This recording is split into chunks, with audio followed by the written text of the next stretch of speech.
Think they let El Chapo get out of his penitentiary to go see about his knee? No. Jay-Z is sharing a new statement after the civil case accusing him and Sean Diddy Combs of raping a teenager was dismissed. Big breaking news tonight. For the first time in the history of New York City, a sitting mayor has been indicted for crimes. A former assistant to Sean Diddy Combs speaking out in a new interview with new allegations about wild parties and drug use. They are going to be watching basically porn for hours on end in front of people. He says he's being targeted because he's a black man and the charge is rooted in racism. A newly leaked audio recording allegedly captures Diddy speaking with Jay-Z and his son, and the things Diddy says are truly shocking. How did Diddy know he would be sent to the hospital, and what role, if any, did he play in Jay-Z's case being dismissed? You think I wasn't gonna get at you from the inside? He has reached out to a witness, an alleged participant in multiple freak-offs. Then why Oprah staying quiet? Why Ellen moving to another country? And he's asking people to intimidate witnesses or pay people off. Don't be shocked if nobody show up to testify. Don't contact me anymore, pup. I already got that Houston lawyer breathing down my neck over that 13-year-old girl. If you don't want things to get worse for you, then you need to start answering my son's phone call. The defendant's goal is to blackmail victims and witnesses either into silence or providing testimony helpful to his defense. New York is having a problem with leaks in this Diddy case, with alleged video of the court hearings already on the internet and leaked phone calls where he's calling witnesses. Things are getting out of control and you won't believe what he says on these calls. Recently, the DA released that Diddy was contacting witnesses from jail and they were saying this is the reason that he shouldn't get bail. He was using other inmates' phone calls to three-way people who would then call the witnesses, and that's who he spoke to over the phone. Also, in a weird turn of events, the DA who brought these charges against Diddy is suddenly resigning from his position during the biggest case of his career, and that is strange. So let's break down this insane phone call that we found online. Legal disclaimer, people, I'm just a guy that reacts to stuff I find on the internet. So as of right now, everything is rumors, gossip, or opinions of others. Everything in this video is just alleged. Weeks ago, Diddy reportedly told his son that he had one final trick up his sleeve and was going to get out of jail. Then, on February 2nd, Diddy was suddenly taken from jail to a Brooklyn hospital for an MRI in the middle of the night. Just 1 week later, the case against Jay-Z was dismissed. What really happened at that hospital? Who did Diddy speak to? And could that conversation have led to the case against Jay-Z being dropped? You think they let El Chapo get out of his penitentiary to go see about his knee? No. He had to dig an underground tunnel and leave on a motorcycle to get out of there. So why is Diddy getting raced out in the cover of darkness, we keep hearing? Why does he get the cover of darkness? Why does he get taken out because he needs an aspirin? Help me, Dr. Hendricks. Well, I'll tell you, each inmate gets a physical within 14 days of their arrival at any facility. And I'm sure, based on reports of him having several knee surgeries throughout the years after being a marathoner back in 2003. So this may have been in the works in terms of getting him out for an MRI, because I know that they don't have that equipment at the institution. And I'll just tell you this, they probably had set this appointment up months, maybe weeks ago. And they set it up for the evening. To leave at 1 a.m. in the cover of darkness? Okay, you think that's what they set up, Hendricks? Look, I know you're being loyal to MDC, but can we get real? Leaving MDC because your knee hurts? Have you seen that POC? Jay-Z is sharing a new statement after the civil case accusing him and Sean Diddy Combs of raping a teenager was dismissed. The woman who filed the lawsuit back in October accusing Jay-Z, whose real name is Sean Carter, and Combs of raping her after an awards show in 2000 when she was 13 years old. Both Carter and Combs have denied any wrongdoing. According to a new court filing, the case was dismissed yesterday after the accuser's withdrawal. In a new statement shared through Rock Nation, Jay-Z wrote that the claim hurt his family and loved ones, writing, quote, "I would not wish this experience on anyone." Adding, the frivolous, fictitious, and appalling allegations have been dismissed. This civil suit was without merit and never going anywhere. Just listen to what Diddy said to his son. He knew he was getting out. Diddy's prison phone call just leaked and it was posted by Social Details. This is allegedly a call that he had, and there's a lot of talk, a lot of code words in there, so we're going to listen to it together. Check it out. Do not entertain none of this nonsense and nothing over the phone. I'm going to need you to get rid of all the leftover pizza boxes. The what? All the boxes leftover. Now, this alleged leaked call from Diddy in prison was talking about getting rid of pizza boxes. Now, if you know your stuff and you're privy, you know exactly what pizza stands for, and that's probably what they're talking about and referring to on this alleged leaked call. Pizza, for those who don't know, I'm going to make it very clean. It has to do with children and selling. Make sure you recycle the plastic like you talked about. Now, in this alleged phone call, he starts talking about someone named Jay. People are speculating that may be Jay-Z, but there's no confirmation. At the same time, he talks about recycling plastic. I don't know what that could mean. If you guys have any idea, comment and let me know. Everybody out there quiet as a motherfucker. Yeah, exactly. We gonna let them have their little fun, but I'm still gonna have the last laugh. I mean, it seems by the call that he's looking for help. He's saying that a lot of people are quiet, I guess people that are on his side, and that he's gonna have the last laugh at the end. Man, just do what I told you to do, and don't forget about the list. And then he goes on to say, don't forget about the list. And we don't know what that list is or what that implies, but this is pretty crazy. Do I think this is legitimate? There is no confirmation yet if this is legitimate or not, but this is the alleged leak call of Diddy. Did Diddy pressure the victim to drop the case against Jay-Z and himself? If so, who authorized his late-night release from jail? How is someone as dangerous as Diddy, especially after prosecutors already knew he was trying to contact witnesses, allowed to leave in the middle of the night? Diddy's call records allegedly show that he has been contacting and threatening victims. So why hasn't more been done to stop him? New details this morning in the second case against Sean Diddy Combs. Prosecutors now claiming that from behind bars, Combs has been trying to reach out to victims and possible witnesses. And ABC's Phil Lipoff is here now with this story. Good morning, Phil. Good morning, Gio. Diddy's lawyers trying for a third time to get him out on bail, but this time, the prosecution telling the judge about attempts they say the rap mogul made from behind bars to influence everyone from potential jury to alleged victims. This morning, prosecutors leveling new accusations against Sean Diddy Combs, saying he poses a serious risk of danger even from behind bars as he awaits trial. In a court filing late Friday, prosecutors detailing the steps they say Combs is taking while locked up to reach out to prospective witnesses and influence public opinion to affect potential jurors. The accusations within the prosecution's motion to deny bail are very serious and will be considered very heavily by the judge, because the judge is going to want to ensure that he is not influencing witnesses and or contacting anyone to influence a trial in any way. Combs has pleaded not guilty to charges of racketeering, transportation to engage in prostitution, and sex trafficking. He denies any wrongdoing. The government now asking a judge not to grant Combs' third request for bail, in which the music mogul offers a $50 million bail package citing new evidence and changed circumstances. This was supposed to be an open and shut case. Jay-Z's lawyers were allegedly caught on tape trying to bribe witnesses to lie, even going so far as to impersonate FBI agents and flash fake badges. That's a federal crime, and the evidence is reportedly on tape.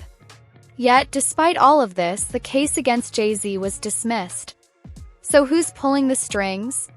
And could Diddy's rumored connection to the mayor of New York have something to do with it? But now in a new lawsuit, a Texas man is claiming Jay-Z's lawyers are bribing people to sue Busby and his law firm. This 13-page lawsuit was filed on January 3rd in Harris County, Texas, and the plaintiff in the filing is being represented by none other than Busby's law firm, who filed the suit on his behalf. Now, Jose Maldonado, who is the plaintiff in this suit, is suing Jay-Z's attorneys and his company Rock Nation, but not Sean Carter, aka Jay-Z himself. According to the lawsuit, the defendants in this suit are Marcy Bryan Croft, her law firm MJ Legal, Rock Nation, and the law firm who is representing Jay-Z, Quinn Emanuel Urquhart and Sullivan. They allege the defendants conspired to obstruct justice by engaging in shadowy operatives to illegally get more than 24 current and former clients of Busby law firm to turn around and sue them. The suit claims Rock Nation is financing this alleged effort, while attorneys Marcy Croft and the law firm Quinn Emanuel are orchestrating this whole thing. According to the suit, the defendant's agents were pretending to work for the state of Texas and allegedly flashed fake badges. If he was a part of that, how did he get the key to the city? That's crazy to me. If he was in incidents and everything around the city that wasn't favorable, how you get key to the city? So now you got to realize, if they had the mayor under investigation since 2014, Diddy was in investigation around 2011, 9 or 11, something like that. They say either 9 or 11. One of those people are responsible for the feds looking out after one, or either Diddy responsible, his interaction with the mayor, or the mayor interaction with Diddy may have caused the feds to be looking at both of them in some form or fashion. I don't know which one was first. Was it Diddy interaction with the mayor, or the mayor interaction with Diddy? Which one did the Fed have under surveillance first? And I think it was probably Diddy. Diddy recently lost a $100 million lawsuit, right around the same time Mayor Eric Adams was indicted. How is it that both Diddy and his alleged close friend Mayor Adams are facing legal fire at the same time? Is this really just a coincidence? Despite knowing Diddy was under investigation, Mayor Adams still gave him the key to the city. Was this a calculated move to whitewash Diddy's reputation? Big breaking news tonight. And for the first time in the history of New York City, a sitting mayor has been indicted for crimes. ABC News reporting that Mayor Eric Adams has been indicted by a federal grand jury. We do not know yet the exact charges. Federal authorities have been investigating Adams and members of his staff, issuing subpoenas for documents and cell phones. Several members of administration have resigned, some of them also friends of Mayor Adams. Again, Eric Adams, the 110th mayor of New York, has been indicted by a federal grand jury. We'll have the latest online and tonight on Eyewitness News at 11. New at 5, the legal troubles continue for Sean Diddy Combs tonight after a judge ordered the music mogul to pay $100 million to a Michigan man who says that he was sexually assaulted by Combs in '97. According to court documents, Derek Cardello Smith says Combs drugged and then assaulted him during an after party at a Holiday Inn in Detroit. But Combs never responded to the lawsuit in court. On Monday, the judge ordered him to pay $10 million each month starting in October. The victim is currently behind bars serving a 75-year prison sentence for criminal sexual conduct and kidnapping. A new documentary by NBC News recently came out, and it included testimonies from the people closest to Diddy's personal assistant. His closest friends and employees are all saying that they saw Diddy engage in sexual assault. Philip Pines, who served as Diddy's senior executive assistant from 2019 to 2021, claims Diddy forced him to prove his loyalty by pressuring him into sexual acts. In one incident, Diddy allegedly grabbed Pines by the shoulders, gave him a massage, and pushed him toward a woman on a couch with a condom, asking him to her. What happened at these lavish, drug-fueled nights called Wild King Nights. So this 32-page lawsuit, which was reviewed by multiple outlets, including Rolling Stone, was apparently filed in Los Angeles by a man named Philip Pines, who says he worked for Diddy from 2019 to 2021. So actually more recent than some other suits we've seen against Sean Combs that have been in the early 2000s or even the 90s. But according to reporting in the suit, Pines is alleging a few different things here. Now, before we even get into it, and there is a lot to get into, you might be wondering, what the heck does that name mean? What are we talking about when we said Wild King Nights? Well, part of this lawsuit alleges that Pines had to prove his loyalty to Sean Combs, who was dubbed the King, by performing sex acts for him, hence the name Wild King Nights.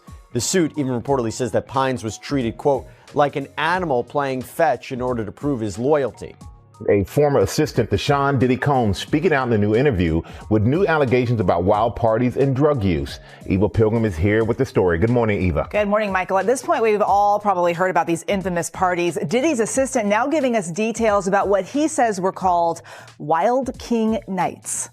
This morning, new details allegedly inside Diddy's world before his shocking arrest. The entertainment mogul now behind bars for federal sex trafficking and racketeering charges. It was a circus. He did whatever he wanted. And we were just at his disposal. Phil Pines was Diddy's senior executive assistant from 2019 to 2021. He says his then boss asked him to purchase supplies for parties dubbed Wild King Nights. We usually had a laundry list of items that included lights, alcohol, marijuana, ketamine, malt. Those requests started to become more frequent. Pines claims many of these parties involved younger women. A lot of times you'd have him with a younger female. And there's a power dynamic there. A more impressionable girl is easier to reel in. Consent is between the people that are engaging, and I wasn't there in these situations to understand the consent. After Philip Pine's statements were made public, Diddy announced plans to sue NBC for $100 million over the documentary.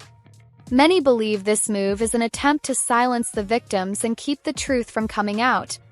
Allegedly, this legal pressure is also part of the reason why 50 Cent's documentary on Diddy has been delayed.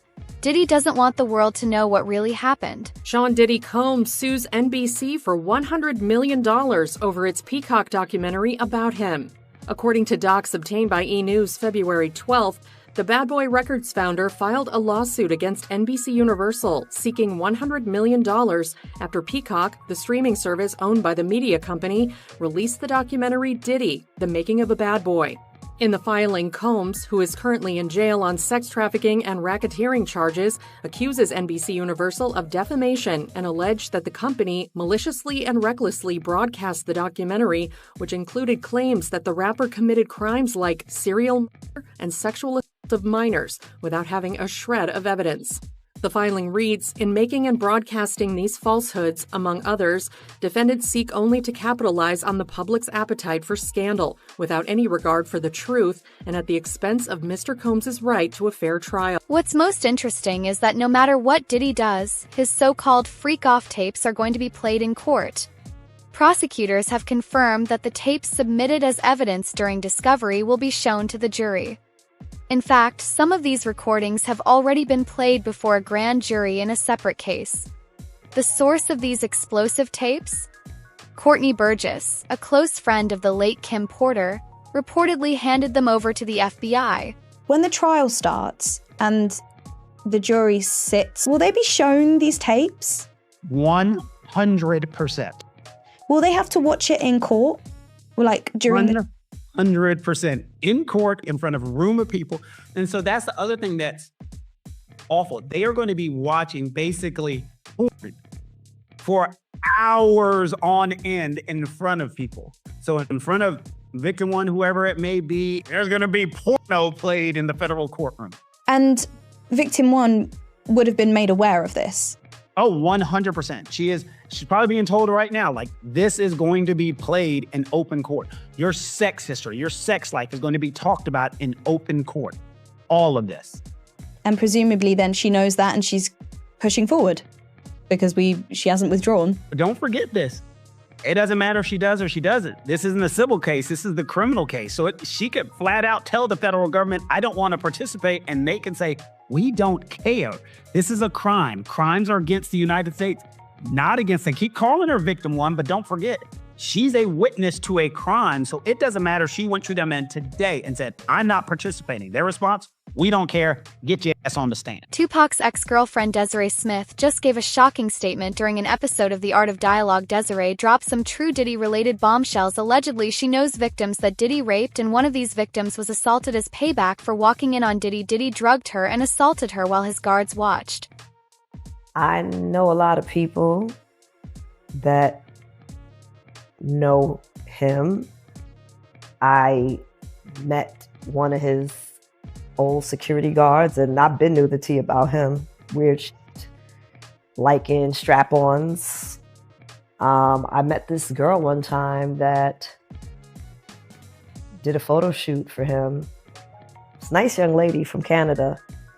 And me and her ended up going on vacation together, and a few months later, and she told me something that she saw go down at his house in the Hamptons. And then a few months later, she told me that she went hanging out with like his bodyguard and his entourage, and somebody drugged her and she doesn't know what happened. So none of this is alarming. And then she went back to Canada. So. And how long ago was this? Was this in the 90s? This was in the 2000s. Maybe like around 2004, 2006, somewhere around there. He's been doing. Despite everything that has unfolded, including the release of a disturbing video showing Diddy violently beating Cassie, there are still people in Diddy's inner circle who continue to support him. All I seen was people fucking each other, kissing each other, getting sucked, getting ate. I seen all that. That's typical though. So I don't understand how freak-offs can be a crime when everybody just gonna be fucking on each other anyway. A bunch of rich people snorting coke and fucking on each other and drunk. If that's a freak-off, then I like to go back to it. I like to go back to a freak-off. I like fucking celebrity business. And that's the fun thing about the freak-offs. In my time when I was there, it was like celebrities was fucking each other. Like all the movie stars and all the actresses was fucking like it was nothing. They was on that powder heavy, but they was fucking, hey, how you doing? What's down with you? Oh yeah. That's how it was. So I liked the freak-offs, so I don't know. Maybe I'm tripping, but it was fun to me when I was young and I was there. It was fun to me. I was a kid in a candy store looking at all these actresses that you grow up watching, you hear them, and these sucking dick and fucking and throwing powder and all types of wild foolish. With few options left, Diddy is now claiming that the charges against him are racially motivated.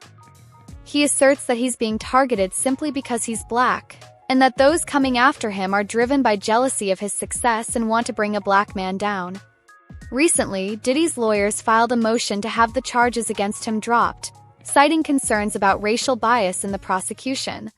Sean Combs asked the judge in his federal case to throw out one of the charges. He says he's being targeted because he's a black man and the charge is rooted in racism. I look at Combs' argument and his chances of success. Welcome to Crime Fix. I'm Anjanette Levy. Sean Diddy Combs wants one of the counts in his federal superseding indictment thrown out. Combs argues he's basically being singled out by federal prosecutors because of his race and his success in business. The charge he wants the judge to toss is count 3. The prison where Diddy is being held, the MDC, is reportedly in terrible condition, with inmates allegedly being served food infested with maggots. Diddy claims his life is in danger because of his time there. He says that other inmates are targeting him, wanting to take him down due to the serious charges against him. In general population, individuals accused of crimes like domestic abuse or child molestation don't fare well, and Diddy is reportedly doing everything he can to stay in the special housing unit for his own protection. But the conditions of the prison are far from homey, notoriously described as, quote, dreadful, as one judge put it. Some on the bench have even moved away from sending nonviolent defendants there. In April, a group of detainees that prosecutors said were MS-13 gang members in court documents stabbed an inmate 44 times in an attack caught on camera. 2 shivs were recovered from the attack. You see them here. The victim survived. And in the last 3 years alone, 4 inmates have died by suicide. And violence is not the only issue. Accusations of medical neglect, staffing shortages, smuggling of drugs, some allegedly facilitated by employees. At least 6 staff members charged with crimes in the last 5 years, according to the AP. Some accused of accepting bribes and providing contraband. You know, no jail or prison is expected to be a 5-star hotel. We know that. But it's not supposed to be a house of horrors either. Yeah, the troubled and violent Metropolitan Detention Center in Brooklyn housing Sean Diddy Combs raided by the feds today. They're investigating poor conditions, rampant drug smuggling, mounting violence, and repeated inmate deaths. Eyewitness News reporter Darla Miles live at the scene in Sunset Park with what's really going on. Darla. Well, Bill, the Bureau of Prisons will only say this is an interagency operation to maintain a safe environment. But sources tell ABC News that inmates are not the target, and attorneys who've been seeing clients here for years say the timing is very curious.